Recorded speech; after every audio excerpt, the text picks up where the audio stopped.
রথে রাজ্য জুড়ে দুর্যোগের মেঘ, নিম্নচাপ, মৌসুমী অক্ষরেখা জোড়া ফলা। দক্ষিণবঙ্গের জেলায় জেলায় বৃষ্টির পূর্বাভাস। 2 মেদিনীপুর, ঝাড়গ্রাম, পুরুলিয়ায় অতি ভারী বৃষ্টি। কলকাতা, হাওড়া, হুগলিতে ভারী বৃষ্টির পূর্বাভাস। বিক্ষিপ্ত ভারী বৃষ্টি 2 চব্বিশ পরগনাতেও। শনিবার দক্ষিণবঙ্গে বৃষ্টির পরিমাণ কমবে। উত্তরবঙ্গেও নজর রাখি। বিক্ষিপ্ত ভারী বৃষ্টির পূর্বাভাস। উপরের 5 জেলায় ভারী বৃষ্টির সম্ভাবনা।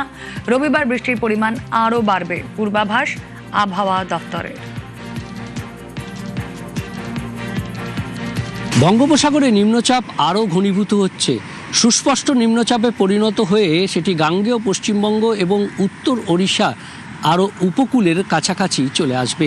আর এর ফলে সমুদ্র উত্তাল হবে, মেঘলা আকাশ। সমুদ্র উত্তাল থাকার কারণে মৎস্যজীবীদের শনিবার পর্যন্ত সমুদ্রে যেতে নিষেধ করা হয়েছে। আর আজ রথের দিন বৃষ্টির সম্ভাবনা, অতিবৃষ্টির সম্ভাবনা দক্ষিণবঙ্গে। দক্ষিণবঙ্গের বিভিন্ন জেলাতে যেমন অতি ভারী বৃষ্টির কমলা সতর্কতা থাকছে, তেমনি ভারী বৃষ্টির হলুদ সতর্কতাও থাকছে কলকাতা সহ বিভিন্ন জেলাতে।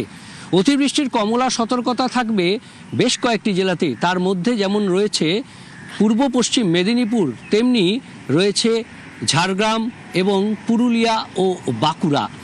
আর এই জেলাগুলি ছাড়া দক্ষিণবঙ্গের বেশ কিছু জেলাতে ভারী বৃষ্টির হলুদ সতর্কতা রয়েছে। কলকাতা, হাওড়া, হুগলি এবং 2 চব্বিশ পরগনাতে ভারী বৃষ্টির হলুদ সতর্কতা রয়েছে। আগামী কয়েকদিন ভারী বৃষ্টি বিক্ষিপ্তভাবে হবে দক্ষিণবঙ্গের বিভিন্ন জেলাতে। উত্তরবঙ্গেও ভারী বৃষ্টি চলবে। উত্তরবঙ্গে অতি ভারী বৃষ্টির সতর্কতা রয়েছে রবিবার এবং সোমবার। ওপরের অর্থাৎ দার্জিলিং, কালিম্পং, আলিপুরদুয়ার, কোচবিহার, জলপাইগুড়ি এই 5 জেলাতেই অতি ভারী বৃষ্টির কমলা সতর্কতা। তার ফলে উত্তরবঙ্গের নদীর জলস্তর এমনিতেই বেশি রয়েছে। আরও একবার দুর্যোগের আশঙ্কা উত্তরবঙ্গে রবিবার এবং সোমবার।